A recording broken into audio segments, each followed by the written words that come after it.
បាទសួស្តីទាំងអស់គ្នាសូមស្វាគមន៍មកកាន់ codelibrary.net បាទអញ្ចឹងនៅក្នុង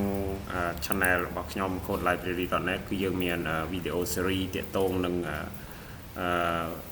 code tutorial program ផ្សេងៗបាទអញ្ចឹងនេះយើងមានដូចជា program C# បាទ program Python fundamental នៅក្នុងការសរសេរ program ជាមួយ C បូកបាទមានវីដេអូជាច្រើនបាទទាក់ទងនឹងមេរៀនបាទទាក់ទងការសរសេរ program បាទអញ្ចឹងនៅក្នុងវីដេអូនេះយើង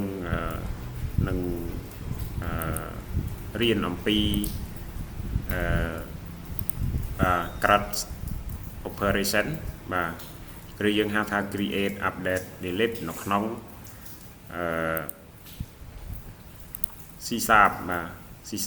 Windows Form application ជាមួយនឹង database អញ្ចឹងនៅក្នុងវីដេអូនេះខ្ញុំនឹងបង្ហាញទាំងអស់គ្នាអំពីCRUD operation បាទឬយើងហៅថាការបញ្ចូលទិន្នន័យការ update ការលុបទិន្នន័យបាទតាមរយៈ form Windows Form application ដោយប្រើប្រាស់ភាសា C# បាទទៅកាន់ database របស់យើងបាទ MySQL database ឬក៏ SQL server អញ្ចឹង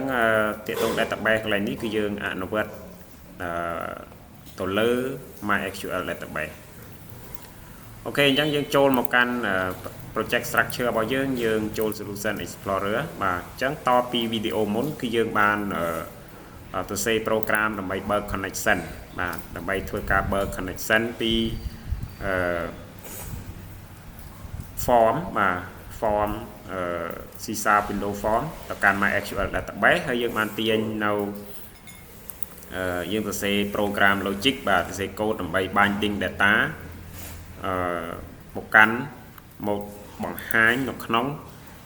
data grid view នៅក្នុង Windows Form application អញ្ចឹងវីដេអូនៅក្នុងវីដេអូនេះយើងនឹងបន្តពីវីដេអូមុនបន្ទាប់ពីយើងធ្វើការបើក connection បាទទៅកាន់ database MySQL database ហើយយើងនឹងបង្កើត form មួយទៀតសម្រាប់យើងបញ្ចូល data បាទនឹងយើងហៅថា user client យើងហៅថា client form បាទ user client form application សម្រាប់ user បញ្ចូល data សម្រាប់ log data ឬក៏យើងកែ data បាទកែ data ពី form ទៅកាន់ database អញ្ចឹងកន្លែងនេះយើងចូលមកកាន់ project របស់យើងបាទនៅពេលដែលយើងធ្វើការងារជាមួយនឹង MySQL database យើង start ជាមួយនឹង Laragon tool បាទដោយសារ MySQL database របស់យើងគឺយើងប្រើប្រាស់បាទមួយកញ្ចប់បាទយើងនៅក្នុង tool គឺ Laragon បាទអញ្ចឹងយើង start Laragon ដើម្បីយើង start MySQL server យើង start MySQL database បាទ server របស់វាហើយនឹង Apache នៅក្នុង database ហ្នឹងគឺយើងបានមានរួចជាស្រេចបាទ School Management DB បាទហើយយើងនឹងអនុវត្តទៅលើ table មួយគឺ table student បាទអញ្ចឹងនៅក្នុង table student នេះគឺយើងមាន data ឬក៏ record ចំនួន4 record រួចជាស្រេចបាទដែលយើងអនុវត្តនៅក្នុងវីដេអូមុនអូខេអញ្ចឹងក្នុងវីដេអូនេះយើងនឹងបញ្ចូល data បាទបង្កើត form មួយសម្រាប់បញ្ចូល data បាទអូខេអញ្ចឹងយើងបើក project របស់យើងនៅក្នុង Visual Studio ហើយយើង right click ហើយយើង add form ថ្មីបាទយើង add new form ហើយ window form នៅក្នុង window form នេះគឺយើងដាក់ថា form insert data បាទយើងដាក់ថា insert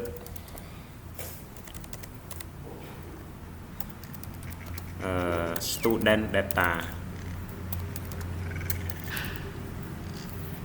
បាទអញ្ចឹងយើង add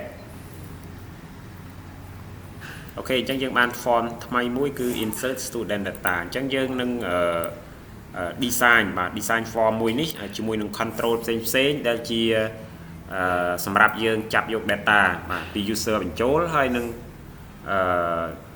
យើងនឹងសរសេរនៅ SQL command បាទយើងសរសេរនៅ command ដើម្បីបញ្ជាបាទបញ្ជាទៅកាន់ MySQL database ដើម្បីយើងបញ្ចូលក៏ដូចជារក្សាទុកទិន្នន័យនៅក្នុង MySQL database បាទដោយប្រើ ADO.NET បាទ framework ចឹងកន្លែងនេះយើង design នៅក្នុងការ design ហ្នឹងគឺយើងមើលពី parameter ឬក៏ value បាទវាតាកតងទៅនឹងcolumn បាទចំនួន column ឬក៏តម្លៃដើម្បីយើងចាប់យកនៅតម្លៃនៅក្នុង text box ឬក៏ control មួយបាទដើម្បីយើងបញ្ចូលទៅកាន់ table អញ្ចឹងយើងមុននឹងយើង design form យើងមើលបាទមុននឹងយើង design form សម្រាប់សរសេរ code បញ្ចូល data ពី form ហ្នឹងយើងត្រូវមកមើលអំពី table របស់យើងតើ table របស់យើងនឹងមានប៉ុន្មាន column បាទសម្រាប់យើងបញ្ចូល data បាទអញ្ចឹងនៅក្នុង table student នេះគឺមាន4 column មាន ID មាន student name មាន age ហើយនឹងមាន address បាទមាន4 column ដែលយើងត្រូវបញ្ចូល data អញ្ចឹងដើម្បីយើងបញ្ចូល data យើងត្រូវមាននៅក្នុង form យើងត្រូវ design បាទ form control បាទសម្រាប់យើងបញ្ចូល data អនុញ្ញាតឲ្យ user បាទវាយបញ្ចូល data បានហើយនឹង perform click ទៅលើប៊ូតុងណាមួយបញ្ជាបាទដោយប្រើប្រាស់ SQL command ដើម្បីបញ្ជាសម្រាប់ pass data ទៅ store ទុកនៅក្នុង database អូខេអញ្ចឹងកន្លែងនេះយើងឃើញថា table ហ្នឹងមាន4 column អញ្ចឹងយើង design បាទយើង design form ឲ្យត្រូវទៅនឹងចំនួន column បាទដែលយើងត្រូវការ data ដើម្បី pass ហើយនឹងរក្សាទុកបាទ save ទុកនៅក្នុង table ហ្នឹងអញ្ចឹងយើងនៅក្នុងការ design ទាំងអស់គ្នាត្រូវប្រើប្រាស់យើងចូលមកកាន់ toolbox ដើម្បីយើងអាចទាញយកនៅ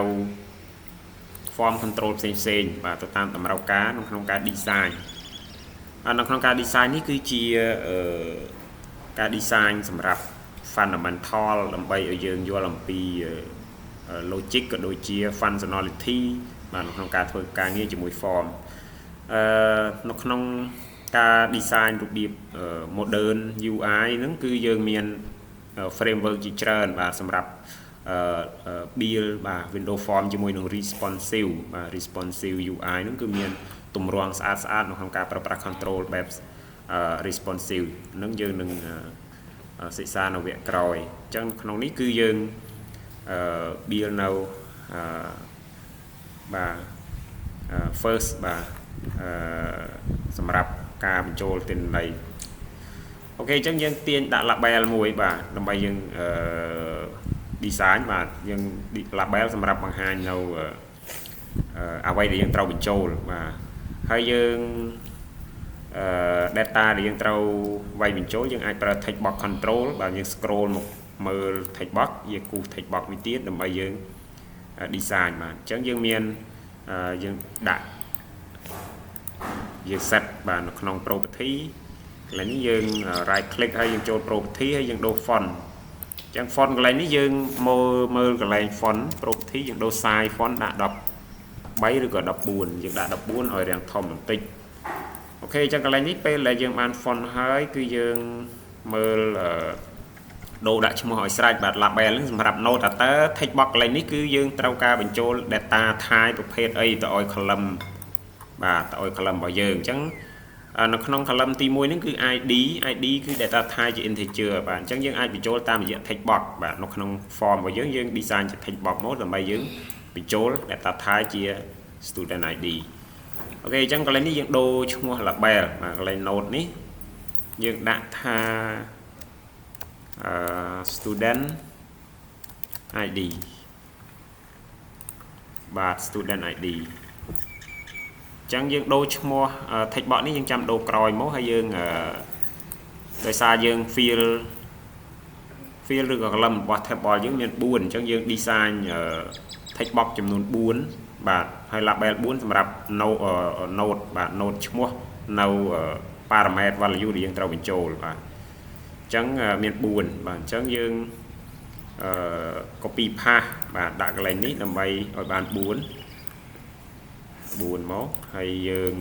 មួយទៀតបាទអូខេអញ្ចឹង student ID ទី2គឺ student name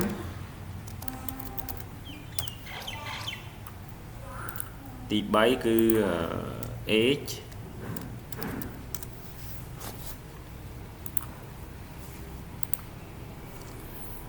ទី4គឺ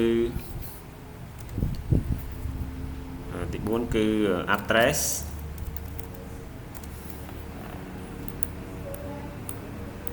បាទអញ្ចឹងមាន4 label បាទសម្រាប់ note បាទ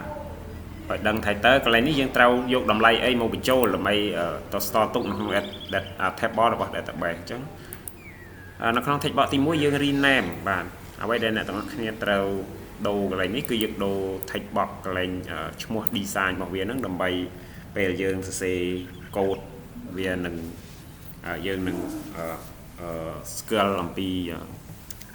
ឈ្មោះ control មួយអញ្ចឹង text box គឺយើងដាក់ឈ្មោះ TT ពីមុខបាទ TT student ID បាទចំណែក text box name យើងដាក់ឈ្មោះកន្លែង design នេះខាងស្ដាំដៃនេះគឺ TT student name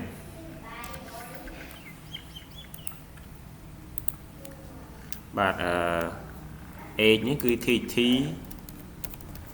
student age បាទចំណែក address យើងដាក់ TT student address អូខេអញ្ចឹងដើម្បីយើងបញ្ចូលយើងត្រូវការប៊ូតុង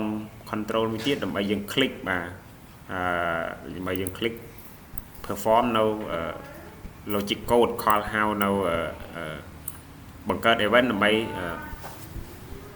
call how code ហ្នឹងគឺយើងធ្វើការបាទ pass data និងរក្សាទុក data តាមរយៈ command បាទ SQL command អញ្ចឹងប៊ូតុងនេះគឺយើង design បាទ design ប៊ូតុងមកយើងដាក់កន្លែងនេះប៊ូតុងនេះគឺយើងដូរបាទ property ដែរយើងដាក់ font ដូរ font ទៅ 12 ឬក៏យើងដាក់រាងធំបន្តិចយើងដាក់ 14 ហើយ design នេះឈ្មោះប៊ូតុងយើងដាក់ btn save បាទឈ្មោះប៊ូតុង save ហើយកន្លែង name នេះ text បាទវាហ្នឹងគឺយើងអ្វីដែលវាបង្ហាញខាងក្រៅយតិចឈ្មោះបាទឈ្មោះប៊ូតុងគឺយើងដាក់ថា save បាទឬក៏យើងអាចសរសេរជាខ្មែររក្សាទុកទិន្នន័យបាទរក្សាទុកទិន្នន័យអូខេបន្ទាប់ពីអ្នកទាំងអស់គ្នាបាន design form control ដាក់ឈ្មោះ rename នៅ form control រួចរាល់ហើយយើងចូលទៅសរសេរបាទ program logic បាទដើម្បីធ្វើការពេលយើង click ប៊ូតុងបាទតាមរយៈ event របស់ប៊ូតុង click ហ្នឹងទៅគឺវា call how code របស់យើងនោះគឺ functionality របស់វាហ្នឹងគឺនឹងធ្វើការ save បាទ save data បាទដោយវាចាប់ data តាមរយៈការបញ្ចូល data ពី user នៅក្នុង text box ហ្នឹងគឺយើង click ប៊ូតុងគឺវា pass បាទ pass data ហ្នឹងតាមរយៈ code program logic របស់យើងដែលយើងសរសេរនៅក្នុង event របស់ប៊ូតុងអូខេអញ្ចឹងយើងដាក់បាទនៅក្នុងនេះយើងដាក់click នៅលើប៊ូតុងរក្សាទុកហើយយើងចូលមកកន្លែងនេះយើងឃើញមាន2ផ្នែក property សម្រាប់យើង design នៅ form control ផ្សេងទៅតាមអ្វីដែលយើងចង់បានបាទ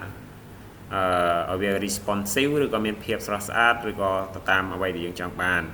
ចំណែកឯសញ្ញាមួយនេះគឺជា event របស់ control នីមួយៗសម្រាប់យើងសរសេរ code ដើម្បីយើង perform នៅ event បាទយើងប្រើប្រាស់ event របស់ control ហ្នឹងដើម្បីយើងហៅ code បាទនៅក្នុងអ្វីដែលយើងសរសេរ code នៅក្នុង event ដើម្បីធ្វើការងារឲ្យយើងអញ្ចឹងយើងចូលមកក្នុង event ហើយយើងឃើញថានៅក្នុង control នីមួយៗគឺមាន event របស់វាច្រើនបាទឧទាហរណ៍ដូចជាប៊ូតុងគឺ default របស់វាដែលយើងប្រើជាញឹកញាប់គឺ click បាទប៊ូតុងប្រើសម្រាប់ click ដើម្បីធ្វើការងារបាទអញ្ចឹងយើងចូលមកកាន់ click បាទ click event នេះហើយយើងដាក់ cursor នៅលើបន្ទាប់ពី click នេះយើងឃើញ cursor load ហើយយើងចុច enter ដើម្បីយើងចូលទៅ register event របស់ប៊ូតុងបាទយើង click មកវាចូលមកកាន់ code បាទអញ្ចឹងយើងឃើញមាន event របស់ប៊ូតុងហ្នឹងគឺប៊ូតុង save.click បាទនេះគឺជា event បាទអញ្ចឹងនៅពេលដែលយើងសរសេរ code ហើយគឺយើង event ហ្នឹងនឹងធ្វើការបាន compile code បាទទៅតាម program logic របស់យើងដែលយើង សរសេរបាទអញ្ចឹងគោលបំណងរបស់យើងកន្លែងនេះគឺពេលដែលយើង click ប៊ូតុង save នេះគឺយើងនឹងឲ្យវា save data បាទ save data ដោយចាប់យក data ពី text box ហ្នឹង save ទៅ save ឬក៏រក្សាទុកនៅក្នុង table student នៅក្នុង database អញ្ចឹងទី1យើងត្រូវមាន connection string ទាំងអស់គ្នាត្រូវconnection string បាទអញ្ចឹង connection string កន្លែងនេះយើងដោយសារយើងមានពីមុនមកហើយឧទាហរណ៍ខ្ញុំយកពី connection string ពីមុនមកបាទអញ្ចឹងយើងត្រូវប្រើប្រាស់ MySQL client namespace បាទ data MySQL.data MySQL namespace ដើម្បីទាញយកនៅ class បាទផ្សេងទៀតបាទដូចជា MySQL connection MySQL data adapter បាទដែលយើងហៅថា ADO.net ហ្នឹងគឺ class ទាំងអស់នេះគឺជា class បាទដែលស្ថិតនៅក្នុង namespace MySQL client បាទអញ្ចឹងយើងឧទាហរណ៍ថាយើងយក connection string ពីមុនមកបាទយើងយក connection string ពីមុនមកដាក់នៅក្នុង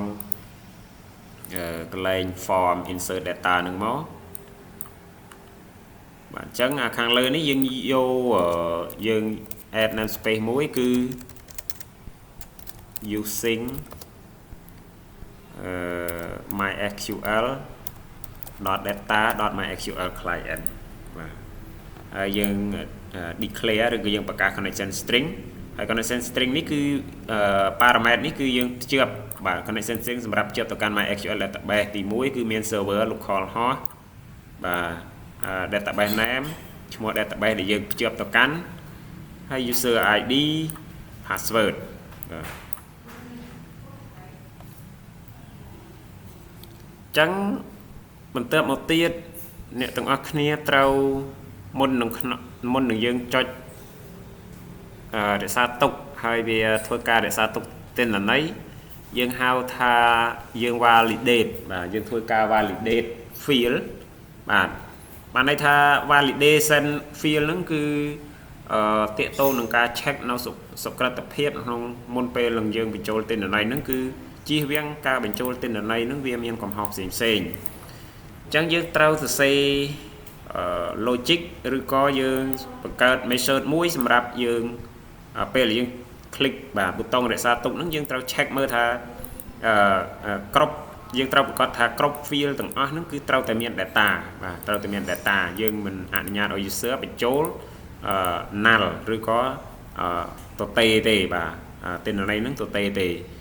ញ្ចឹងកន្លែងនេះគឺយើងត្រូវធ្វើការ validate មុននឹងយើងសរសេរ code save បាទយើងសរសេរ code ដើម្បី save validate កន្លែងនេះយើងបង្កើត method មួយយើងហៅថា validate បាទអញ្ចឹងយើងសរសេរមក private voice យើងអាចសរសេរជា boolean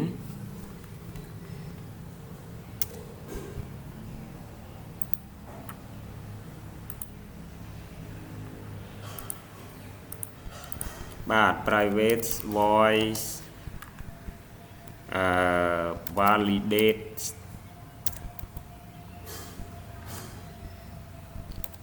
validateបាទ field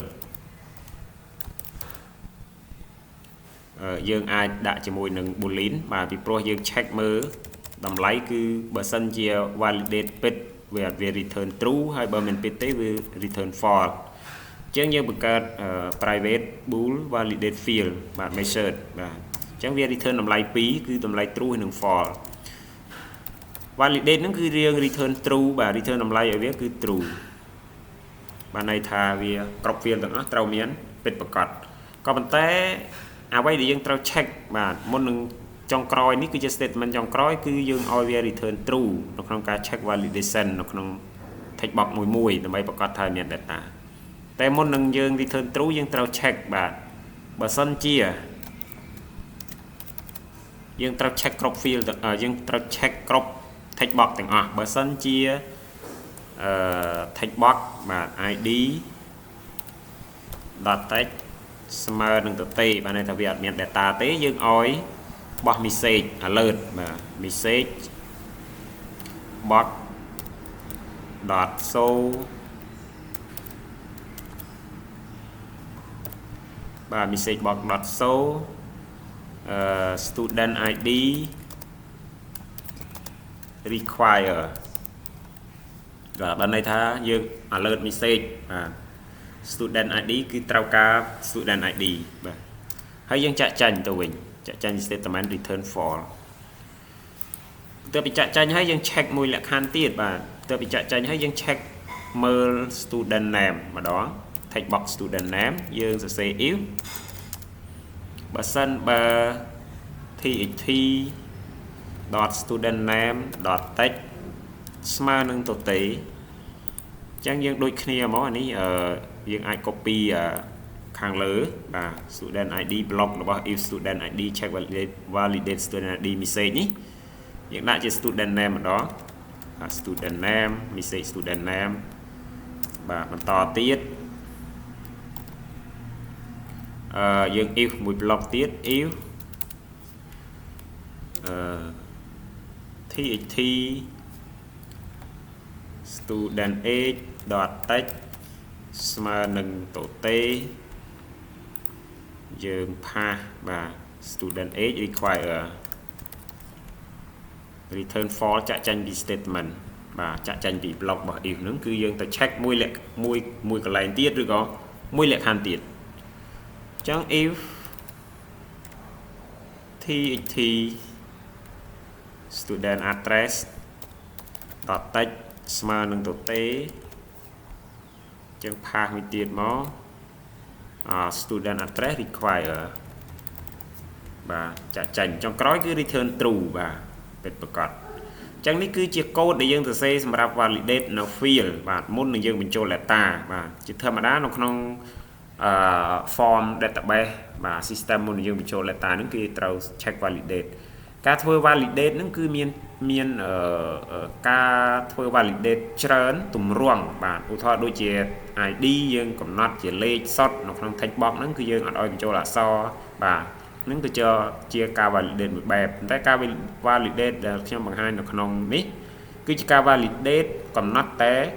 មិនអោយវាទៅទេសុក្រិតភាពហ្នឹងគឺអត់អោយទៅទេប៉ុន្តែមានលក្ខខណ្ឌច្រើនទៀតដែលយើងអាចកំណត់ validate បាទបន្តបន្ទាប់បាទដែលយើងត្រូវវិភាគអូខេអញ្ចឹងទើបពីយើងសរសេរ validate ហើយកន្លែងនេះទាំងអស់គ្នាត្រូវសរសេរឬក៏បង្កើត method មួយទៀតយើងហៅថា insert data បាទយើងបង្កើត method មួយទៀតបាទ method មួយទៀតគឺ private voice insert student data អ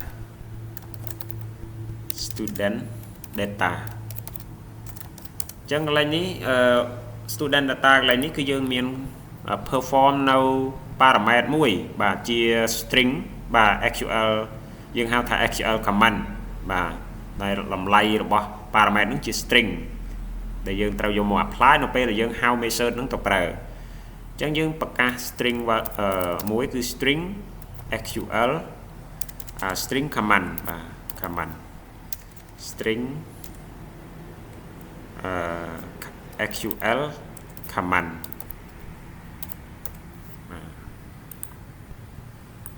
អូខេអញ្ចឹងនៅក្នុងការ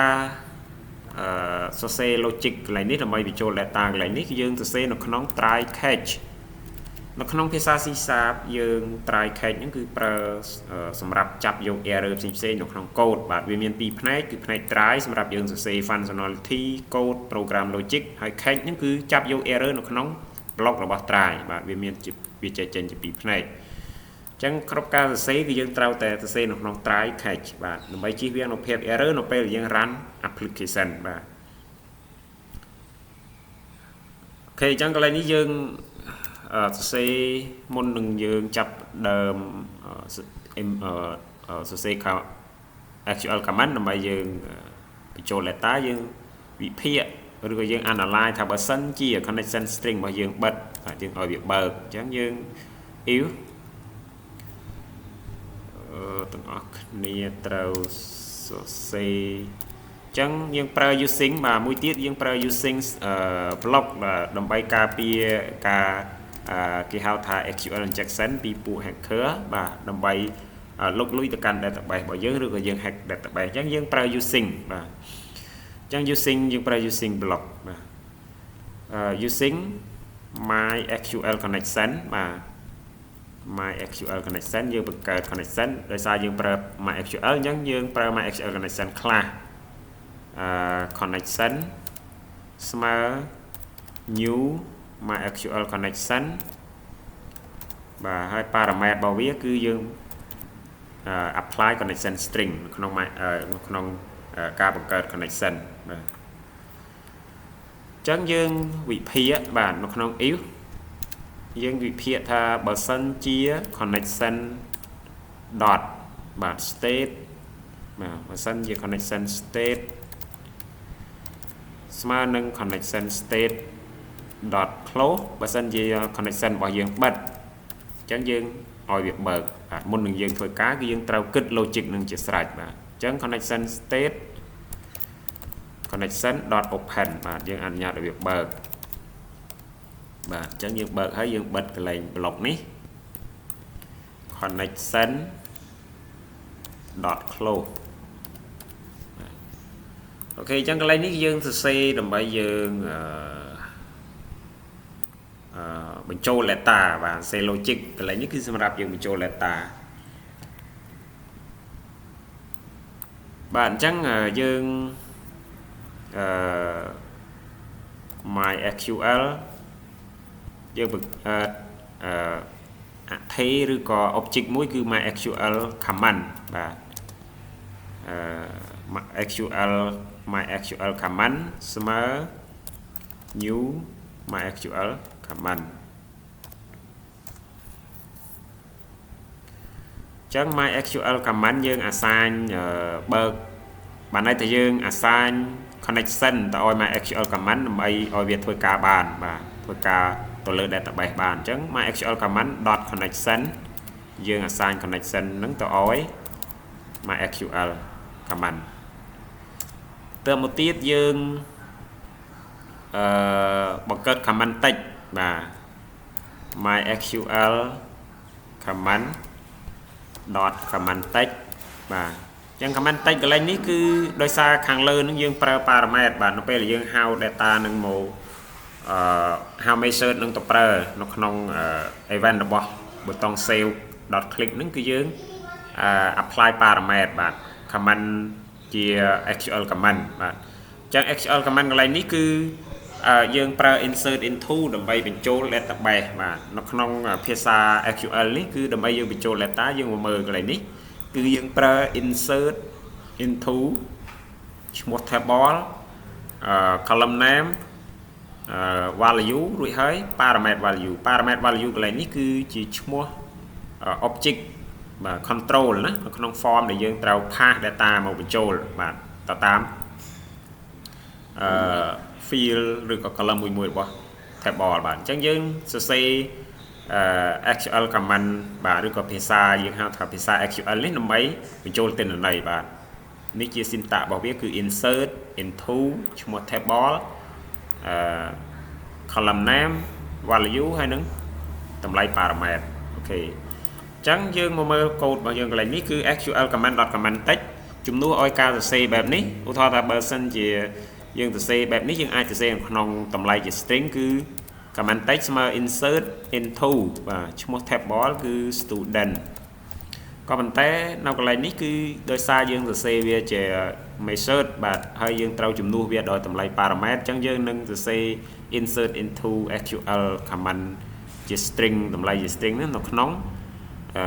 ការ apply ទៅឲ្យ parameter របស់ method insert student data វិញអញ្ចឹងយើង call ហៅតម្លៃវាគឺ command បាទ SQL command បាទបារាយ parameter ខាងលើអញ្ចឹងយើងប្រកាសអថេមួយគឺ integer i បាទដើម្បីយើង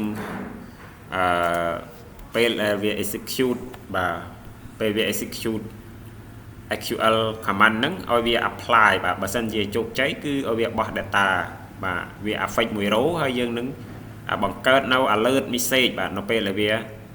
បញ្ចូល data បានជោគជ័យអញ្ចឹងយើងប្រកាស i មួយបាទយើងប្រកាសអថេ i អញ្ចឹង i ស្មើ SQL MySQL command បាទ MySQL command dot execute none query បាទ method execute non query នេះបានន័យថាវា execute នៅ command បាទ command language បាទ command language ដែលយើងប្រើប្រាស់នេះ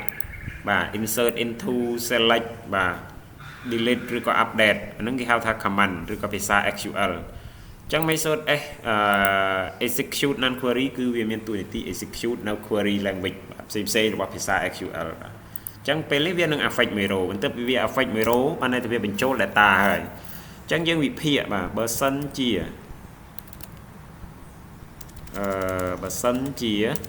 if i ធំជាង0 if i ធំជាង0កន្លែងនេះគឺបានន័យថា data របស់យើងនឹង affect មួយ row វា execute បានជោគជ័យបាទវា execute command ហ្នឹងបានជោគជ័យហើយបាទអញ្ចឹងយើងបោះ message box .show one record បាទ insert successful អញ្ចឹងគេដាក់ one record insert successful បាទ one record insert successful បើមិនអញ្ចឹងទេ l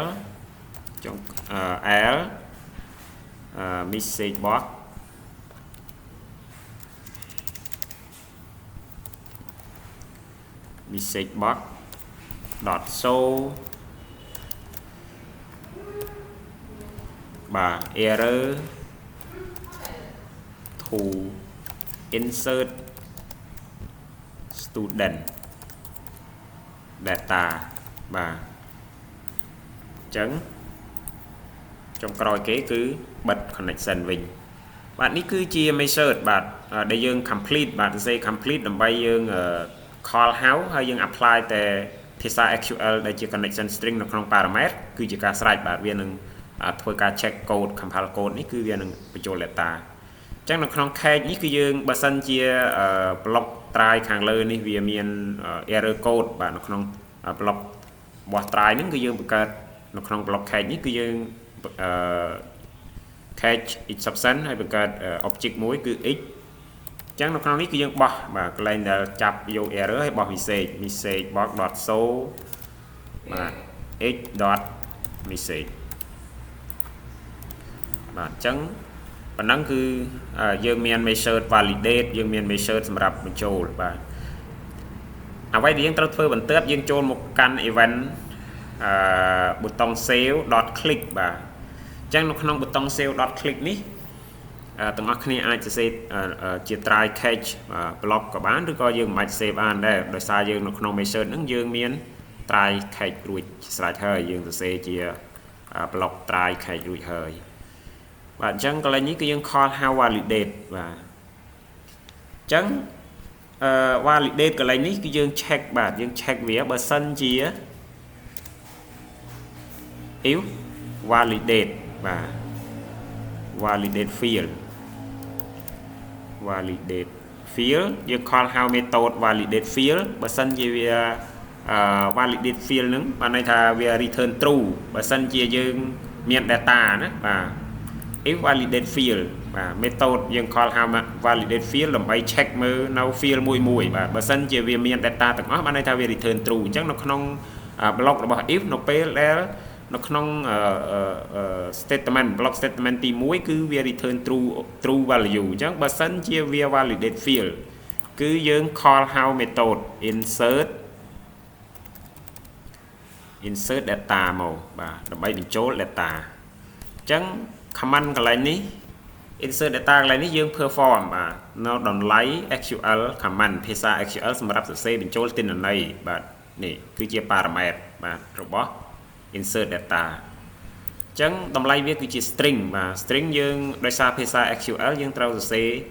នៅក្នុង string អញ្ចឹងយើងក៏លេខមកមើលភាសា SQL ដែលយើងសម្រាប់ដែលយើងសរសេរបាទដើម្បីបញ្ចូល data អញ្ចឹងយើងមើល syntax របស់វាដែលអ្វីដែលយើងត្រូវចាំគឺ keyword insert បាទ insert រួច into ឈ្មោះ table បើវងកញ្ចក់នៅក្នុងវងកញ្ចក់ហ្នឹងគឺជាឈ្មោះ column បាទទាំងអស់នៅក្នុង table បាទបន្តមកទៀតបិទវងកញ្ចក់ឲ្យ value មាន s ហើយនឹងតម្លៃ parameter តម្លៃ parameter កន្លែងនេះគឺយើងនឹងចាប់ data ពី ពី form control របស់យើងបាទ text box មួយនេះសម្រាប់ assign និង assign ទៅឲ្យបាទ field ឬក៏ column របស់ table បាទពេលយើង click ប៊ូតុងរក្សាទុកទិន្នន័យចឹងកន្លែងនេះយើង insert បាទយើងសរសេរជាភាសា SQL មកនៅក្នុង string value insert into student ឈ្មោះ field បាទហើយ value រួចបើកបញ្ចក់ឈ្មោះ field អូខេយើងទៅសេតម្លៃ format វារួចអញ្ចឹងមកហើយយើងមើលពីឈ្មោះបាទឈ្មោះ column របស់វានេះបាទយើង copy យកឲ្យឈ្មោះ column នេះទាំងអស់នេះបាទមានប្រមាណ column យើង copy កន្លែងនេះទៅដើម្បីឲ្យវាត្រឹមត្រូវបាទជិះវាងយើងថាយទៅវាអាចខុសអញ្ចឹងយើងទៅ copy column ពីក្នុង table របស់ database បាទទៅវាត្រឹមត្រូវបាទជាងយើងជាយាមវាយនៅក្នុង code នេះចឹងយើងវាយមួយយើង copy យើងអាច copy ឬយើងផាសវាមកឈ្មោះបាទឈ្មោះ column បាទ student ID student name age address បាទចំណែក value កន្លែងនេះគឺយើងមានប្រមាណបាទយើងមានចំនួន4 parameter ដែលយើងត្រូវចាប់ data ពី control បាទ parameter កន្លែងនេះគឺយើងចាប់ data ពី control មកបាទ control ហ្នឹងគឺជា text boxចឹងយើងវាយសញ្ញា single quote មុនបន្ទាប់មកយើងចូលក្នុង single quote យើងវាយ double quote បាទហើយយើង scroll មកក្នុង double quote យើងវាយសញ្ញាបូកដើម្បីយើងវាយចាប់យកនៅ control របស់យើងអញ្ចឹង parameter ទី1គឺ tt student id បាទ text box student id.text ហើយវាយសញ្ញាបូកទៀតចឹងអាហ្នឹងគឺមួយ parameter value បាទយើងចាប់យកតម្លៃពី text box tt student id បាទដើម្បី assign ទៅឲ្យ student id នេះបាទ parameter ទី2គឺ tt student name.text បាទ parameter ទី3គឺ tt student age.text parameter ទី4 tt student address.text បាទចឹងកន្លែងនេះបើសិនជាយើងវែងយើងអាច enter វាបាទយើងអាច enter វាមកបាទដើម្បីឲ្យវាស្រួលនៅក្នុងការមើលកូដបាទ line របស់យើងអូខេអញ្ចឹងប៉ុណ្ណឹងយើងសរសេររួចហើយយើងមើលបើសិនជា validate field អត់គ្រប់គ្រាន់ទេបើសិនជាវា validate field ជោគជ័យយើងឲ្យវា insert បើមិនអញ្ចឹងទេគឺវា check មួយបាទ check នៅ field មួយឲ្យមាន data បាទអញ្ចឹងប៉ុណ្ណឹងហើយគឺយើងបានសរសេរអ្វីដែលយើងបានសរសេរអ្វីដែលយើងបានធ្វើគឺវា complete ការងាររបស់យើងសម្រាប់យើង insert data ហើយបាទកន្លែងនេះយើងបង្កើត method validate ដើម្បី validate field យើងបង្កើត method insert data សម្រាប់យើងបញ្ចូល data ហើយនឹងយើង call how បាទយើង call how method validate field ហើយដើម្បី check នៅ field មួយប្រកាសថាវាត្រូវមាន data ហើយនឹង call how method insert data ដើម្បីយើងសរសេរបាទ SQL command ដើម្បីបញ្ចូល data ពី form control ឬ text box ហ្នឹងបាទនៅក្នុង event របស់ប៊ូតុង save.click អូខេបន្ទាប់ពីអ្នកទាំងអស់គ្នាបានសរសេរបណ្ដឹងហើយសរសេរ logic នឹងរួចហើយយើង save source code របស់យើងចូលមក update ឬក៏យើងអ្វីដែលយើងត្រូវធ្វើកន្លែងនេះបន្តិច config បាទនៅក្នុងបើសិនជា project របស់អ្នកទាំងអស់គ្នាមាន form បាទ form ច្រើនយើងត្រូវតែដូរបាទកន្លែងយើងចូលមក program.cs ដើម្បី run នៅ form ណាដែលយើងចង់ធ្វើការឬក៏នៅពេលយើង start up project គឺយើងឲ្យចាប់យក form ណាដែលយើងចង់ start up ឬក៏បង្ហាញអញ្ចឹងចំណុចនេះគឺយើងចូលមក program.cs ដើម្បីយើង switch ទៅ form ណាដែលយើងចង់បង្ហាញនៅពេលដែល project start up នៅក្នុង code ខាងក្រោមនេះគឺ application.run បាទ new ហើយឈ្មោះយើងសរសេរឈ្មោះ form បាទ form ដែលយើងចង់ start up កន្លែងនេះគឺ insert student data បាទអញ្ចឹងយើង save code មកហើយយើងចុចពាក្យយើងចុច start running បាទឬក៏ debug អញ្ចឹងយើងរងចាំឬក៏ waiting បាទសម្រាប់ compile code បាទអូខេអញ្ចឹងពេលនេះពេលដែលយើង run application ហើយយើងឃើញមាន form មួយគឺ insert student data បាទ form មួយនេះគឺ student data ហើយមានតម្លៃ មាន text box បាទ4សម្រាប់យើងបញ្ចូល data ទៅតាម requirement មួយបាទចឹងអ្វីដែលយើងត្រូវតេស្ត validate បាទ functionality ដែលយើងសរសេរនៅក្នុង logic បាទ program logic យើងតេស្ត validate ទី1យើងតេស្ត validation ដើម្បីយើងចង់ដឹងថានៅពេលដែលយើងfield ឬក៏ text box មួយនេះវាទៅទេតើពេលយើង click រក្សាទុកទិន្នន័យវាអនុញ្ញាតឲ្យយើងរក្សាទុកដែរទេហ្នឹងជាអ្វីដែលយើងត្រូវតេស្តអញ្ចឹងពេលដែលយើង click ប៊ូតុងរក្សាទុកករណីដែលtext box មួយនេះទៅទេពេលយើង click គឺវានឹង alert បាទវា alert ចាប់ field ម្ដងមួយពីលើរហូតមកដល់ក្រោមលុះត្រាតែយើងបានបំពេញលក្ខខណ្ឌ validate field នឹងបានគ្រប់គ្រាន់ទាំងអស់ទៅវា call how measured insert data ហើយ compile SQL command បាទទាញយកវាឲ្យ SQL command នឹងធ្វើការដើម្បីរក្សាទុកទិន្នន័យដោយទាញយកទិន្នន័យពី text box បាទទាញយកទិន្នន័យពី text box អញ្ចឹងពេលដែលយើង click ប៊ូតុងរក្សាទុកដោយ text box ទាំង4នេះទៅទេវាចាប់យកពី student ID text box student ID មុនដំបូងអញ្ចឹង student ID require យើងចុចបិទវាហើយយើងដាក់ student ID បាទ student ID អញ្ចឹងភាសាកន្លែងនេះយើងមាន data អញ្ចឹងយើងlog បាទដោយសារកន្លែងនេះយើងមាន4បាទអញ្ចឹងយើងចាប់ផ្ដើម form នេះយើងចាប់ផ្ដើមពីលេខ5ទៅកុំឲ្យវាស្ទួនបាទអញ្ចឹងយើងstudent ID លេខ5ពេលយើង click រក្សាទុកទិន្នន័យគឺវានឹង check បាទ validate បន្តទៀត student name បាទអញ្ចឹង require student name យើងដាក់ student name យើងដាក់ student name ហើយយើងឧទាហរណ៍យើងរក្សាទុកទៀតវាមិនអនុញ្ញាតទៀតទេដោយសារនៅពី text box ទៀតបាទដែលមិនទាន់មាន data អញ្ចឹង student age បន្តទៀតពេលយើងដាក់ student age យើង check បាទវាត្រូវការ student address អញ្ចឹងយើងដាក់ student address មួយទៀតនៅពេលដែលវា complete នៅ data បានន័យថាយើង validate data មាន data គ្រប់ field ទាំងអស់ដែលជា requirement មុននឹងយើងបញ្ចូលនឹងហើយពេលយើង click រក្សាទុកបាទអញ្ចឹងវានឹងរក្សាទុកហើយបាទវា call how នៅបាទ measured បាទវា call how measured នេះ insert data ហើយវានឹងសរសេរវានឹង compile SQL command បាទ insert into នេះបាទវាធ្វើការបញ្ចូល data ទៅកាន់ database របស់យើងបាទអញ្ចឹងនេះគឺ one record insert successful បាទទើបយើង click message OK ហើយយើងមក refresh មើលនៅក្នុង database របស់យើងដល់ពេលយើង select student ម្ដងទៀតយើងនឹងឃើញមួយ record បាទ new record បាទ insert បន្តពី record ចាស់បាទអញ្ចឹងយើង execute មកយើងនឹងឃើញលេខរៀងទី5បាទ record ទី5ឈ្មោះហ្នឹងគឺយើងបញ្ចូល data បានជោគជ័យហើយបាទអញ្ចឹងនេះគឺជាវិធីសាស្ត្រនៅក្នុងការសរសេរដើម្បីយើងហៅថា CRUD operation ដោយប្រើប្រាស់ភាសា C#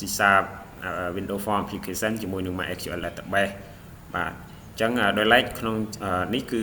ជាការបញ្ចូលបាទសរសេរកូដដើម្បី validate និង save data បាទអញ្ចឹងយើងនឹងជួបគ្នានៅក្នុងវីដេអូក្រោយដែលយើងនិយាយអំពីការ update data ហើយនិង log data បាទនៅក្នុងនេះគឺយើងបាននិយាយអំពី validate ហើយនិងការ insert data ឬក៏រក្សា save data ទៅកាន់ database បាទតាមរយៈ form អរគុណច្រើនទាំងអស់គ្នាបាទសូមជួយ share ឬក៏ចែករំលែកបាទវីដេអូបាទទៅកាន់មិត្តភ័ក្តិហើយយើងនឹងជួបគ្នានៅវីដេអូក្រោយទាក់ទងការ update data បាទ